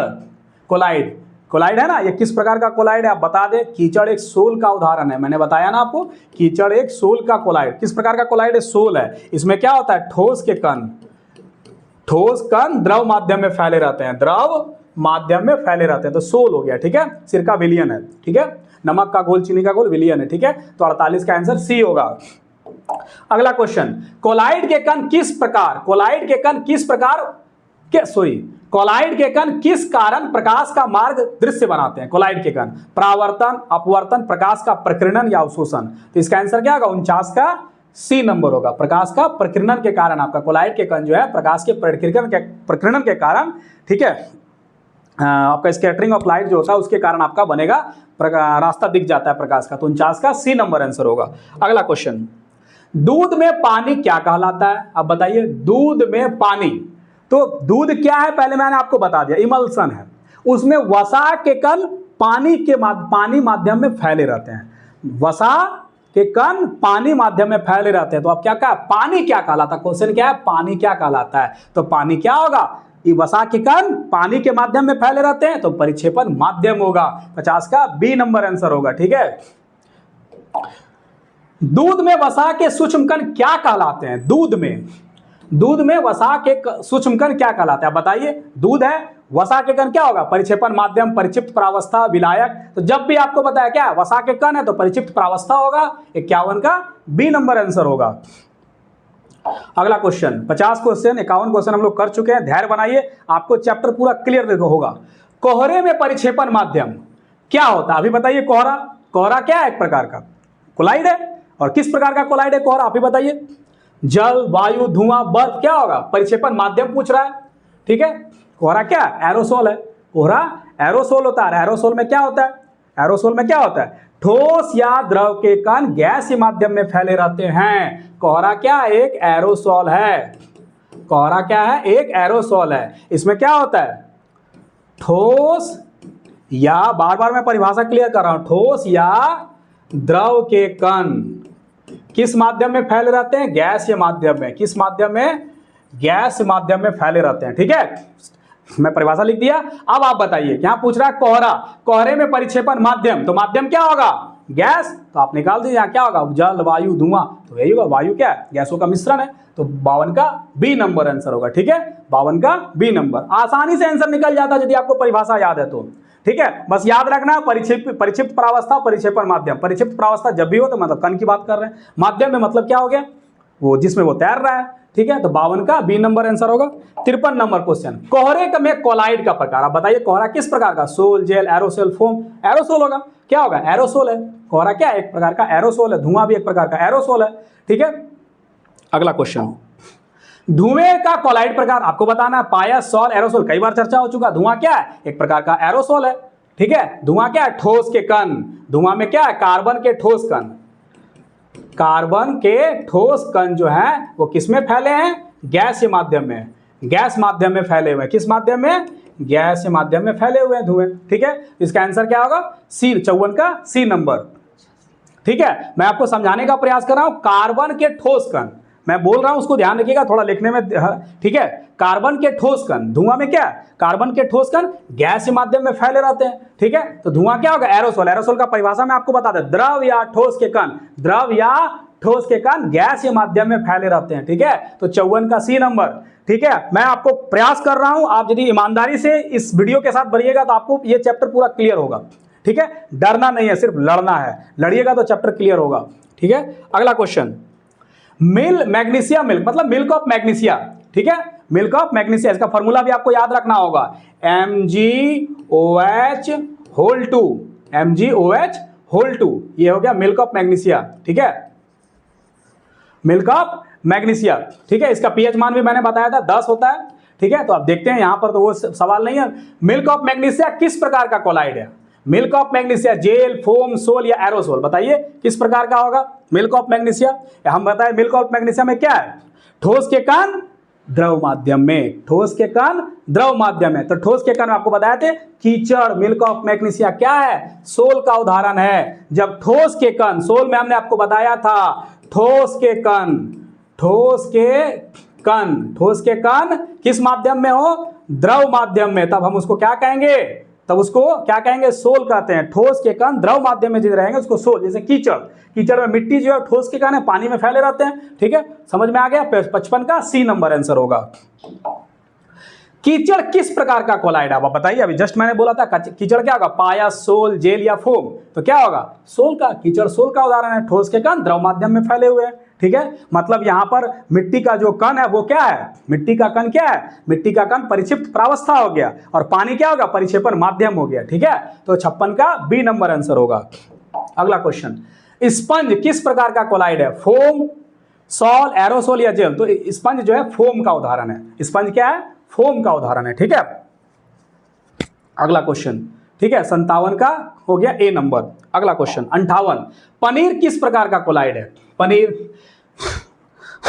पनीर किस प्रकार का कोलाइड है, जेल, पायस, सॉल या एरोसोल। तो पनीर क्या है, हमने आपको बताया था, पनीर क्या है बताइए, पनीर एक प्रकार का जेल है, पनीर एक प्रकार का जेल है जिसमें द्रव के कण ठोस माध्यम में है। जेल में क्या बताया था आपका, द्रव के कण किस माध्यम में रहेंगे, ठोस माध्यम में, किस माध्यम में, ठोस माध्यम में। ठीक है, तो उसको हम क्या कहेंगे, जेल, उसको हम जेल कहेंगे। तो पनीर क्या है, एक प्रकार का जेल, मक्खन भी एक प्रकार का जेल है। ठीक है, तो आंसर क्या होगा, 58 का ए नंबर होगा। ठीक है, अगला क्वेश्चन, रंगीन रत्न पत्थर किस प्रकार का कोलाइड है। ठीक है, तो ये याद रखिएगा, रंगीन पत्थर, इसमें पत्थर है तो इसमें ठोस सोल होगा, मतलब आपका परिक्षेपण माध्यम भी जो है, परिक्षेपण माध्यम जो है वो भी आपका ठोस है और परिक्षिप्त प्रावस्था भी ठोस है। इसका मतलब रंगीन पत्थर क्या होगा, ठोस सोल का उदाहरण है। ठीक है, रंगीन पत्थर मतलब परिक्षिप्त प्रावस्था भी क्या है आपका ठोस, परिक्षेपण माध्यम भी ठोस है, तो इसका ठोस सोल आंसर होगा। ठीक है, सोल है यहां पर लेकिन ठोस सोल लिखा हुआ है, इसलिए आपका आंसर ये एग्जैक्ट आंसर होगा। ठीक है, तो 59 का ये एनसीईआरटी में आपको दिया हुआ, देख लीजिएगा आप क्लास 9 में। ठीक है, एनसीईआरटी में एक थोड़ा सा कमी किया कि इन सब फोम, कोलाइड, सोल ये सब को डिफाइन नहीं किया, तो बच्चे कंफ्यूज रहेंगे, मैंने आपको डिफाइन किया हूं। ठीक है, 59 का ए नंबर होगा। अगला क्वेश्चन, रूबी कांच किस प्रकार का कोलाइड है, जेल, ठोस सोल, फोम या एरो। क्या होगा, रूबी कांच भी होगा एक प्रकार का ठोस सोल है, तो 60 का बी नंबर आंसर होगा। अगला क्वेश्चन, बादल किस प्रकार का कोलाइड है। अब आ गया उदाहरण, मैंने सारे पारिभाषिक से क्लियर कर दिया, अब आपको आंसर देखना है, बादल किस प्रकार का कोलाइड है बताइए, सोल, एरोसोल, फोम या जेल। तो क्या होगा, एरोसोल होगा। बादल किस प्रकार का, यहां द्रव के कण गैसीय माध्यम में फैले हुए हैं, द्रव के कण गैस माध्यम में फैले हुए हैं। ठीक है, तो क्या होगा, 61 का बी नंबर आंसर होगा। फ्यूमिस किस प्रकार का पत्थर है, फ्यूमिस के बारे में मैंने चर्चा किया था आपका। फ्यूमिस क्या होता है, फ्यूमिस क्या होता है, एक प्रकार का पत्थर होता है, लोग उसको एड़ी उड़ी साफ करने में यूज करते हैं, ज्वालामुखी के झाग से बना हुआ पत्थर है, उसमें वायु फंसा रहता है, तो क्या होगा, गैस के कण किस माध्यम में है, माध्यम क्या हो गया आपका, माध्यम क्या हो गया, ठोस। ठीक है, ठोस, तो क्या होगा बताइए, फोम आंसर क्या होगा, फोम। फ्यूमिस क्या है, एक प्रकार का फोम है, जिसमें मैंने आपको क्या बताया था, फोम। आगे का परिभाषा मैंने बता दिया, मैं इसको भी क्लियर कर दिया हूं, वहां गैस के कण ठोस माध्यम में फंसे रहते हैं, इसलिए वो पत्थर जो आपको छिद्रदार दिखेगा। ठीक है, तो 62 का सी नंबर आंसर होगा। अगला क्वेश्चन, मक्खन किस प्रकार का कोलाइड है, जेल, पायस, फोम या सोल। तो मक्खन किस प्रकार का होगा, जेल, मक्खन जेल है, मक्खन क्या है, जेल है। इसका मतलब वहां पर क्या होगा, जेल में मैंने आपको क्या बताया था, द्रव के कण ठोस माध्यम में होगा। ठीक है, जेल में आपको मैंने फिर बताया था, द्रव के कण किस माध्यम में होंगे, द्रव के कण ठोस माध्यम में होंगे। ठीक है, तो मक्खन का आंसर क्या होगा, ए नंबर, जेल। ठीक है, 63 का ए नंबर। अगला क्वेश्चन, विलयन किस प्रकार का मिश्रण है। ठीक है, आप बताइए विलयन किस प्रकार का है, विस्मांगी, समांगी, कोलाइड या निलंबन। तो विलयन एक प्रकार का समांगी मिश्रण है, 64 का बी नंबर आंसर होगा, 64 का बी नंबर। 67 क्या होगा, 65 नंबर, विलयन के कणों का व्यास कितना होता है, विलयन के कणों का व्यास क्या होता है, 1 नैनोमीटर से कम, 1 माइक्रोमीटर से कम, 1 नैनोमीटर 10⁻⁹ मीटर से भी कम, या 10 नैनोमीटर से अधिक। इसका आंसर क्या होगा, 1 नंबर, 65 का सी नंबर आंसर होगा, 65 का सी नंबर। ठीक है, अगला क्वेश्चन, विलयन के कण नंगी आंखों से क्यों नहीं दिखाई देते हैं। ठीक है, विलयन के कण नंगी आंखों से क्यों नहीं दिखाई देते हैं। ठीक है, तो क्या होगा, क्योंकि वे रंगहीन होते हैं, क्योंकि उनका आकार 1 नैनोमीटर से भी कम होता है, क्योंकि वे नीचे बैठ जाते हैं, क्योंकि वे प्रकाश को परावर्तित करते हैं। मैंने आपको पहले ही कह दिया, विलयन में कण नीचे नहीं बैठते, नींबू पानी में क्या नींबू का रस नीचे बैठ जाता नहीं, तो वे नीचे नहीं बैठते हैं, रंगहीन होता नहीं। ठीक है, क्योंकि उनका आकार 1 नैनोमीटर, यही इसका आंसर होगा, 66 का बी नंबर आंसर होगा। ठीक है, प्रकाश की किरण को परावर्तित नहीं करेंगे। ठीक है, 66 का होगा बी नंबर आंसर। ठीक है, अगला क्वेश्चन, निम्न में किस विधि द्वारा विलयन के कणों को अलग नहीं किया जा सकता है? कह रहा है अलग नहीं किया जा सकता, विलयन के कणों को अलग नहीं किया जा सकता है। छानन, आसवन, वाष्पीकरण, क्रोमेटोग्राफी। तो हमने आपको कहा था विलयन के कण को छानन विधि से अलग नहीं कर सकते। नींबू के पानी को आप चाहे छकना में छान दीजिएगा तो क्या नींबू अलग हो जाएगा, पानी अलग हो जाएगा? नहीं, तो छानन विधि से आप इसको अलग नहीं कर सकते हैं। 67 का ए नंबर। अगला क्वेश्चन, विलयन में प्रकाश का मार्ग दिखाई क्यों नहीं देता है? विलयन में प्रकाश का मार्ग क्यों नहीं दिखाई देता? क्योंकि विलयन का पूर्ण अवशोषण, विलयन प्रकाश का पूर्ण अवशोषण कर लेता है, क्योंकि विलयन के कण प्रकाश का प्रकीर्णन नहीं करते हैं, क्योंकि विलयन रंगहीन होता है, क्योंकि प्रकाश विलयन में प्रवेश नहीं करता। तो इसका आंसर क्या होगा? बी नंबर होगा, क्योंकि विलयन के कण प्रकाश का प्रकीर्णन नहीं करते हैं। जो प्रकीर्णन करेगा उसी में टिंडल प्रभाव पैदा होगा, वही प्रकाश का रास्ता दिखेगा। तो विलयन में प्रकाश का रास्ता आपको इसलिए नहीं दिखता क्योंकि विलयन के कण प्रकाश का प्रकीर्णन नहीं करते। क्यों नहीं करते? इसके कणों का आकार 1 नैनोमीटर से भी कम होता है। ठीक है, 68 का बी नंबर आंसर होगा। अगला क्वेश्चन 69, विलयन को कुछ समय तक, मैं आपको एक रिक्वेस्ट करना चाहता हूं, इस वीडियो को आप एक सांस में पूरा देख जाए, आपको सब क्लियर होगा। यदि आप इसे तोड़ तोड़ कर देखेंगे तो आप समझ नहीं पाइएगा। ठीक है, विलयन को कुछ समय तक शांत छोड़ देने पर उसके कण क्या होते हैं? विलयन को कुछ समय तक शांत छोड़ देने पर क्या होते हैं? नीचे बैठ जाते हैं, ऊपर तैरने लगते हैं, नीचे नहीं बैठते हैं, वाष्पित हो जाते हैं। तो इसका आंसर क्या होगा? नीचे नहीं बैठते हैं। हमने आपको शुरुआत में कहा था कि विलयन जो है स्थायी है। विलयन क्या है? स्थायी है। उसको शांत भी छोड़ दीजिएगा तो उसके कण नीचे नहीं बैठेंगे। मतलब कि नींबू पानी को यदि आप छोड़ दीजिएगा तो नींबू का जो रस है वो क्या नीचे बैठ जाता? नहीं, इसलिए क्या होता? इसके कण नीचे नहीं बैठेंगे। यही आंसर होगा आपका 69 का सी नंबर आंसर होगा। अगला क्वेश्चन, विलयन में जिस घटक की मात्रा अधिक होती है उसको क्या कहते हैं? जिस घटक की मात्रा अधिक होती है, विलेय, विलायक, मिश्रण या परिक्षेपण माध्यम। तो विलायक होगा, जिसकी मात्रा अधिक होती है वो विलायक होता है। 70 का बी नंबर आंसर होगा। अगला क्वेश्चन, जो पदार्थ विलायक में घुल जाता है, जो पदार्थ विलायक में घुल जाता है उसे क्या कहते हैं? विलेय, विलायक, निलंबन या कोलाइड। तो उसको कहते हैं विलेय। 71 का ए नंबर होगा। जो पदार्थ विलायक में घुल जाता है उसको हम विलेय कहते हैं। ठीक है, विलेय प्लस विलायक बराबर विलयन। ठीक है, 71 का ए नंबर। अगला वीडियो जो मेरा आएगा वो कंप्लीट न्यूमेरिकल बेस्ड होगा। मैं आपको पहले ही बता देता हूं, मेरा जो अगला वीडियो आएगा वो कंप्लीट न्यूमेरिकल रहेगा। मैं जितना अधिक से अधिक हो सकता है मैं न्यूमेरिकल का प्रयास कराऊंगा ताकि आपका एग्जाम अच्छा जाए, क्योंकि 2-3 क्वेश्चन वहां से आ रहा है तो मैं नहीं चाहूंगा कि आपका वो न्यूमेरिकल ना बने। ठीक है, 71 का ए नंबर। अगला question, tincture iodine, tincture iodine का विलायक क्या है? देखिए टिंचर आयोडीन क्या है? टिंचर आयोडीन दो चीज से मिलकर बनता है। एक आयोडीन हो गया, एक आयोडीन हो गया और आयोडीन प्लस अल्कोहल हो गया, अल्कोहल। ठीक है, ये मिलके बनता है टिंचर आयोडीन। टिंचर आयोडीन किससे बना? आयोडीन प्लस अल्कोहल का विलायक। तो इसमें क्या करें? टिंचर आयोडीन विलायक कौन होगा? आप ही बताइए। ये होगा अल्कोहल। इसका आंसर क्या होगा? 72 का सी नंबर होगा। ये विलेय हो गया, ये क्या हो गया? आयोडीन विलेय हो गया और अल्कोहल क्या हो गया? विलायक हो गया और बन गया क्या? Tincture iodine. टिंचर आयोडीन का जहां तक मुझे याद है घावों को साफ करने में यूज किया जाता है। ठीक है, 72 का सी नंबर। वायु रहित पेय मतलब सोडा जल में विलेय क्या होता है? ऑक्सीजन, कार्बन डाइऑक्साइड, नाइट्रोजन या हाइड्रोजन। तो आप लोग तो ये सब पीते हैं। ठीक है, जो वायु रहित पेय, सोडा जल, ये सब तो पिया जाता है। तो क्या होता है? कार्बन डाइऑक्साइड होगा। छोटा सा प्रश्न है, 72 का 73 का बी नंबर आंसर होगा। ठीक है, अगला क्वेश्चन 74, प्रकृति में विलयन किस अवस्था में पाए जाते हैं? प्रकृति में विलयन किस अवस्था में पाए जाते हैं? ठोस विलयन, तरल विलयन, गैस विलयन या इनमें से सभी? तो विलयन जो है वो आपको तीनों अवस्था में मिलेंगे, ठोस, द्रव, गैस। तो इनमें से सभी होंगे। 74 का डी नंबर आंसर होगा। अगला क्वेश्चन, निम्नलिखित में कौन सा कथन सही है? हमको सही कथन निकालना है। ठीक है, विलयन के कण छानन द्वारा अलग किए जा सकते हैं। विलयन के कण छानन द्वारा अलग किए जा सकते हैं। मैंने क्या कहा था आपको? विलयन के कण छानन द्वारा अलग नहीं किए जा सकते हैं। विलयन एक विषमांगी मिश्रण है। हमने आपको क्या बताया था? विलयन एक समांगी मिश्रण है। तो ये भी नहीं होगा।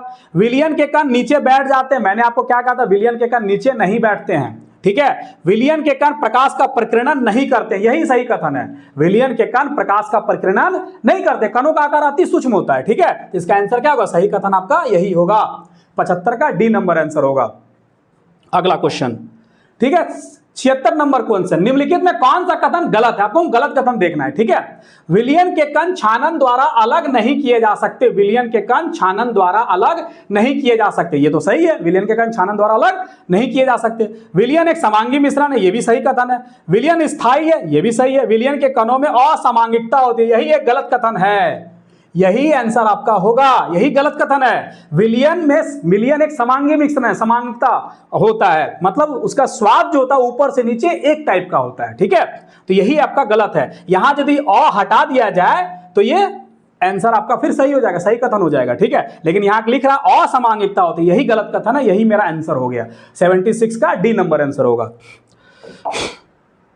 निम्न में कौन सा कथन सही है? प्रत्येक विलयन संतृप्त होता है। अब ऐसा तो नहीं है भाई, प्रत्येक विलयन संतृप्त हो सकता है? नहीं, कोई असंतृप्त भी होता है, कोई अति संतृप्त भी होता है, तो ये कथन गलत है, हमको सही कथन चुनना है। असंतृप्त विलयन में और विलायक घुल सकता है, असंतृप्त में और विलेय घुल सकता है, विलायक नहीं, और विलेय घुल सकता है। संतृप्त विलयन में हमेशा अवक्षेप होता है, नहीं, संतृप्त विलयन में अवक्षेप नहीं बनेगा। अवक्षेप उसको कहते हैं जो नहीं घुलता और नीचे बैठ जाता है, ठीक है। तो संतृप्त विलयन में अवक्षेप नहीं बनता है उसमें।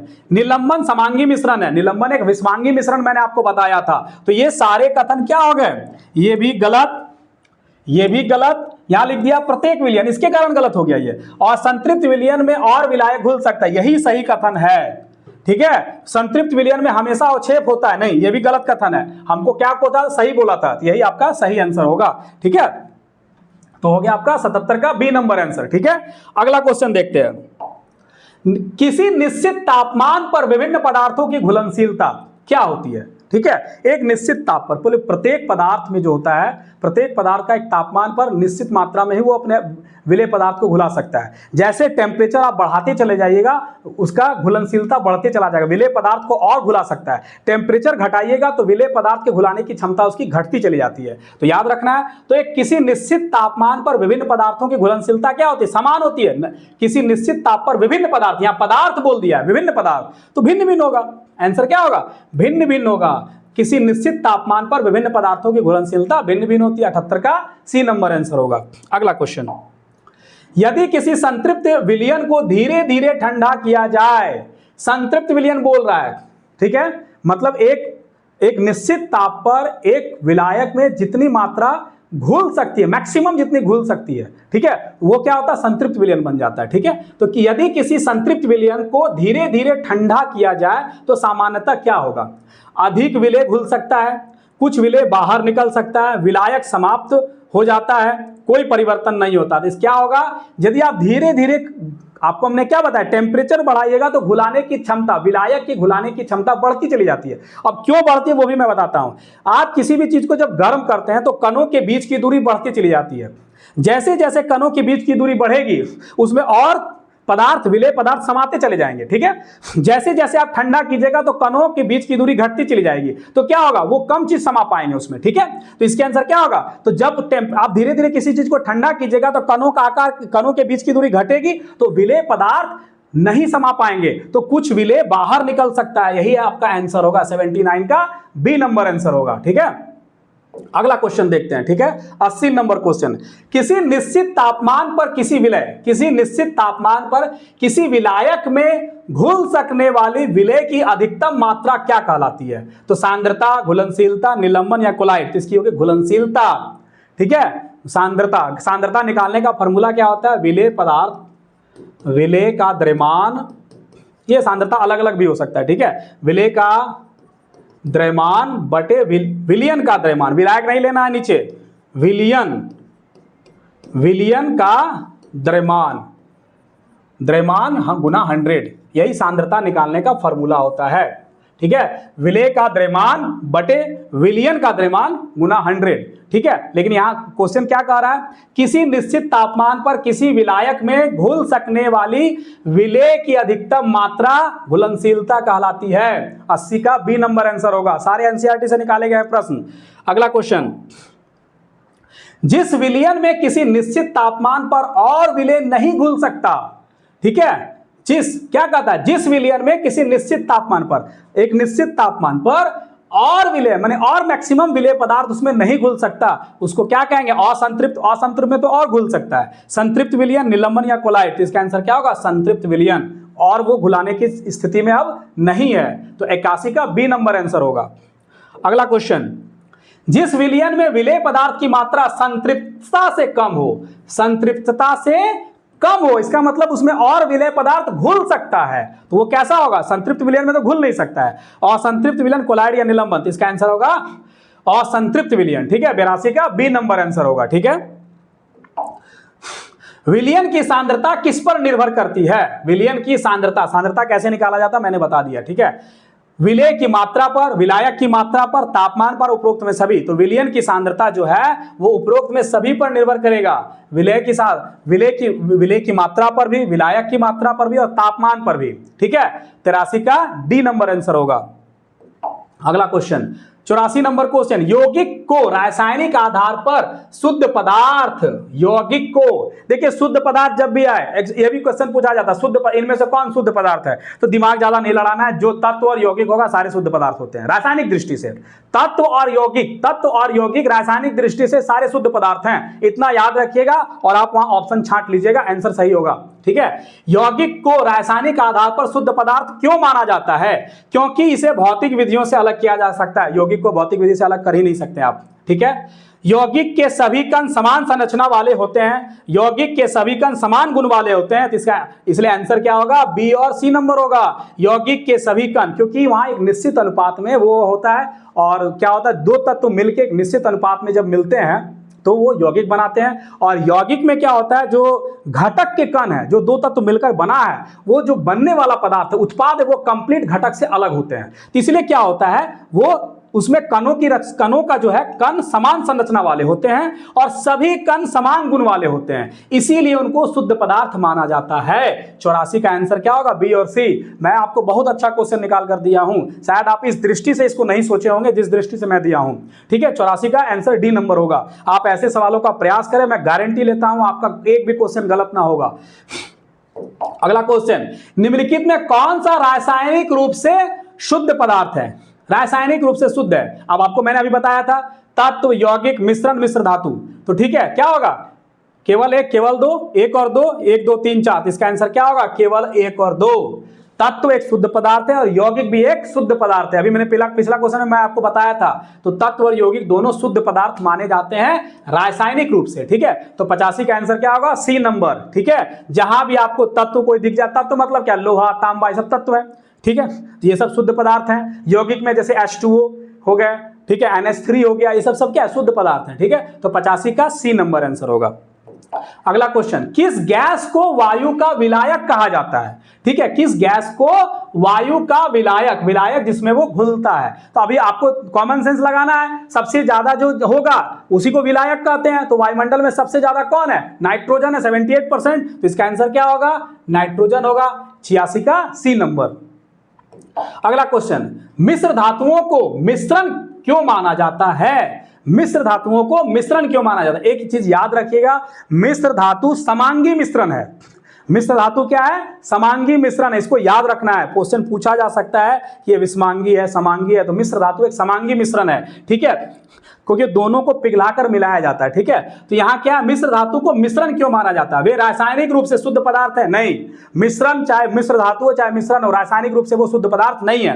ठीक है, रासायनिक रूप से शुद्ध पदार्थ है तो ये भी गलत हो गया। वे अपने घटक के गुणों को प्रदर्शित करते हैं, उनके घटकों का पृथक पृथक अस्तित्व बना रहता है, इसलिए आंसर क्या होगा? डी। दोनों सही है। ठीक है, क्योंकि जब आप मिश्र धातु को मिला के बना भी देते हैं, तो जैसे मान लीजिए आपने बनाया कोई धातु, जैसे मतलब आपने बनाया पीतल, तो तांबा और आप जिंक को मिला दिए तो बन गया पीतल। तो उसमें क्या है? दोनों का गुण है, दोनों घटक तांबा का और जिंक का, दोनों का गुण उसमें प्रदर्शित होगा। ठीक है, और दोनों अपना अपना पृथक पृथक अस्तित्व बनाए रखता है। ये यौगिक नहीं है, ये मिश्रण है। ठीक है, समझ में आया? मिश्रण में क्या होता है? दोनों अपना अलग अलग घटक अस्तित्व बनाए रखता है, दोनों अपना अपना गुण बनाए रखेगा, इसीलिए उसको मिश्रण माना जाता है मिश्र धातु को। तो 87 का डी नंबर आंसर होगा। ठीक है, अगला क्वेश्चन 88। आपने धैर्य से यदि आप इसको सुना तो आपका सारा सवाल बनेगा, लेकिन एक सांस में आपको सारा वीडियो देखना होगा, तब क्लियर होगा। यदि आप इसे तोड़ तोड़ कर देखिएगा तो आप बार बार कंफ्यूज होइएगा और भूलिएगा। निम्नलिखित में कौन सा कथन गलत है? हमको गलत कथन चुनना है। मिश्र धातु समांगी मिश्रण होती है, मिश्र धातु अपने घटकों के गुणों को प्रदर्शित करता है, मिश्र धातुएं रासायनिक रूप से शुद्ध पदार्थ होती हैं। मिश्र धातुओं के घटकों का पृथक अस्तित्व होता है। तो मैंने आपको क्या बताया, कथन क्या है, मिश्र धातु में समांगी मिश्रण होता है। हाँ, मिश्र धातु समांगी मिश्रण होता है। यह भी कथन क्या है आपका, सही है। हमको गलत कथन चुनना है। मिश्र धातुएं अपने घटकों के गुणों को प्रदर्शित करते, तो मिश्रण में तो होता ही है, घटक के गुण को रखेगा, तो यह भी सही है। ठीक है, मिश्र धातुएं रासायनिक रूप से शुद्ध पदार्थ होती है। यही आपका आंसर, मतलब देखा जाए तो यही आपका गलत है, लेकिन आंसर बनेगा यही आपका सी नंबर ही आपका आंसर होगा, क्योंकि हमको गलत कथन बोला है। ठीक है, मिश्र धातुएं घटकों का पृथक अस्तित्व, ये भी सही कथन है। तो जो जो सही कथन है छांट दीजिए, गलत कथन आपका सी नंबर होगा, इसलिए आंसर 88 का सी नंबर होगा। ठीक है, गलत कथन में। ठीक है, अगला क्वेश्चन देखते हैं। 88 हो गया। 89, स्याही में उपस्थित रंग को जल से अलग करने के लिए किस विधि का प्रयोग किया जाता है। देखिए, स्याही जो होता है उसमें जल और रंग को मिलाया जाता है। तो यहाँ क्वेश्चन को ध्यान से देखना, यहाँ दो तरह का क्वेश्चन बनता है। स्याही में उपस्थित रंग को जल से अलग करने के लिए, जल से अलग करना है, तो कलर को जल से अलग करेंगे तो कौन से करना, निस्यंदन मैंने छानना होता है, वाष्पीकरण, उदरोपातन, अवसाद। उदरोपातन में क्या होता है, ठोस का कण सीधे गैस में बदल जाता है। ठीक है, तो यहां पर क्या होगा, वाष्पीकरण। यदि हम गर्म कर देंगे तो पानी क्या होगा, वाष्प बन जाएगा, उसका डाई जो है वो हमको प्राप्त हो जाएगा। तो स्याही में रंग को पानी से कैसे अलग कर सकते हैं, वाष्पीकरण से। ठीक है, तो 89 का बी नंबर आंसर होगा। अगला क्वेश्चन, दूध से क्रीम को अलग करने के लिए सामान्यतः किस विधि का प्रयोग किया जाता है। मैंने पहले वाले क्वेश्चन में सब बताया हूं, आप ही बताइए, निस्यंदन होगा, अपकेंद्रण होगा, वाष्पीकरण होगा या उदरपातन होगा। तो दूध से क्रीम को अलग करने के लिए हम अपकेंद्रण विधि का प्रयोग करते हैं। कपड़ा धोने की जो मशीन होती है, वॉशिंग मशीन, उसमें भी पानी निकालने के लिए जो होता है ना, जो घूम घूम के पानी को अलग कर देता है, कपड़ा में जो पानी हटा देता है, वो भी अपकेंद्रण विधि के द्वारा होता है। ठीक है, तो दूध से क्रीम को अलग करने के लिए समानता किस विधि का प्रयोग, अपकेंद्रण। अपकेंद्रण विधि में क्या होता है, किसी भी चीज को बहुत तेजी से घुमाया जाता है। घुमाने से क्या होता है, जिनका घनत्व तो कम होता है वो ऊपर आ जाते हैं, जिनका घनत्व तो अधिक होता है तो वो नीचे बैठ जाते हैं। मतलब जो हल्के होते हैं वो ऊपर आ जाते हैं, जो भारी कण होते हैं वो नीचे आ जाते हैं। ठीक है, तो दूध से क्रीम को अलग करने के लिए अपकेंद्रण विधि का प्रयोग किया जाता है। अपकेंद्रण क्या होता है मैंने आपको बता दिया, 90 का बी नंबर आंसर होगा। अगला क्वेश्चन, अपकेंद्रण विधि का उपयोग किस आधार पर मिश्रण के घटकों को अलग करने के लिए किया जाता है। अपकेंद्रण विधि का उपयोग किस आधार पर मिश्रण के घटकों को अलग करने के लिए किया जाता है, रंग के आधार पर, घनत्व के आधार पर, गंध के आधार पर, तापमान के आधार पर। पिछला क्वेश्चन में मैंने बताया था घनत्व के आधार पर, जो इसका घनत्व कम होगा वो ऊपर आ जाता है, जिसका घनत्व अधिक होगा वो नीचे रहेगा। ठीक है, तो 91 का बी नंबर आंसर होगा। अगला, अपकेंद्रण विधि में मिश्रण को कैसे अलग किया जाता है, गर्म करके, छानकर, तेज गति से घुमाकर या ठंडा करके। अपकेंद्रण विधि में हमने आपको क्या बताया, तेज गति से घुमाकर, तो 92 का सी नंबर आंसर होगा। ठीक है, अगला क्वेश्चन, अपकेंद्रण के दौरान भारी कण कहां एकत्रित हो जाते हैं। अपकेंद्रण के दौरान भारी कण कहां एकत्रित हो जाते हैं। अपकेंद्रण जो भारी कण होगा, तो हमने आपको क्या बताया, अपकेंद्रण में हल्का जो होता है ऊपर आ जाता है, तो यहां भारी कण बोल रहा है तो ऊपर नीचे बीच में या उड़ जाएंगे, तो इसका क्या होगा, नीचे, भारी कण नीचे आ जाते हैं। अपकेंद्रण के दौरान भारी कण नीचे आ जाते हैं, तो 93 का बी नंबर। अगला, दूध के अपकेंद्रण के बाद हल्का घटक कौन सा होता है, स्किम्ड दूध, क्रीम, पानी या लैक्टोज। इसका आंसर होगा क्रीम। क्रीम जो हल्का होता है वो ऊपर आ जाता है। ठीक है, तो अपकेंद्रण विधि से 94 का बी नंबर आंसर होगा। अगला क्वेश्चन, निम्नलिखित में अपकेंद्रण का अनुप्रयोग कौन सा है। रक्त के मूत्र की जांच, रक्त एवं मूत्र की जांच में, डेयरी उद्योग में क्रीम से मक्खन निकालने में, वॉशिंग मशीन में कपड़ों से पानी निकालने में। तो इसका आंसर क्या होगा, डी नंबर होगा। सारे अपकेंद्रण विधि पर आधारित हैं। ठीक है, तो 95 का डी नंबर आंसर होगा। रक्त और मूत्र की जांच में भी, डेयरी उद्योग में क्रीम को निकालने में, क्रीम से मक्खन निकालने में, और वॉशिंग मशीन में कपड़ों से पानी निकालने में। ठीक है, तो 95 का आंसर क्या होगा, डी नंबर होगा। अगला क्वेश्चन, ठीक है,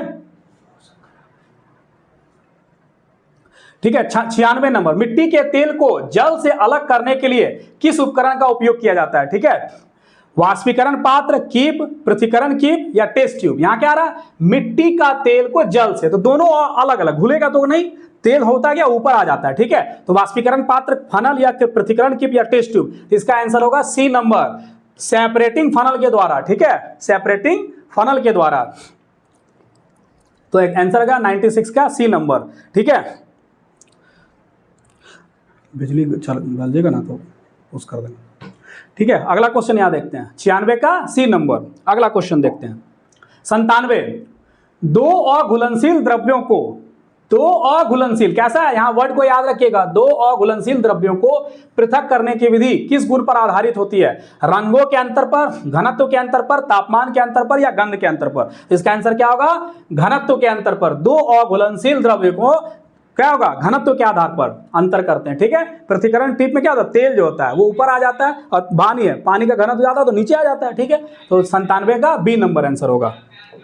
अगला क्वेश्चन, ठीक है, पृथक्करण कीप का उपयोग किन पदार्थों को अलग करने के लिए किया था? दो घुलनशील द्रव्य, दो अघुलनशील द्रव्य, ठोस और गैस या गैसों का? तो मैंने आपको क्या बताया था, पृथक्करण कीप जो होता है वो घनत्व के आधार पर होता है, तो दो अघुलनशील द्रव्य को अलग करने के लिए किया जाता है। तो 98 का बी नंबर आंसर होगा। अगला क्वेश्चन, नमक तथा कपूर के मिश्रण को अलग करने के लिए किस विधि का प्रयोग किया जाता है? नमक और कपूर दोनों सफेद सफेद होता है, मिक्स कर देने बाद पता नहीं चल पाता है, तो यदि मिक्स हो गया तो कैसे अलग करेंगे? निस्यंदन, वाष्पीकरण, उदरोपातन या अपकेंद्रण? तो इसका आंसर क्या होगा? उदरोपातन। उदरोपातन में आपको सब्लिमेशन में आपको बताया था कि ठोस से सीधे गैस बन जाता है, ठीक है। तो 99 का सी नंबर आंसर होगा। अगला क्वेश्चन, उदरोपातन वह प्रक्रिया है जिसमें कोई पदार्थ ठोस से द्रव बनता है, द्रव से गैस बनता है, ठोस से सीधे गैस बन जाता है या गैस से द्रव बनता है। तो उदरोपातन में क्या होता है? ठोस से सीधे गैस बन जाता है, ठीक है। 100 का सी नंबर। हमने 100 क्वेश्चन कर लिया है, ठीक है।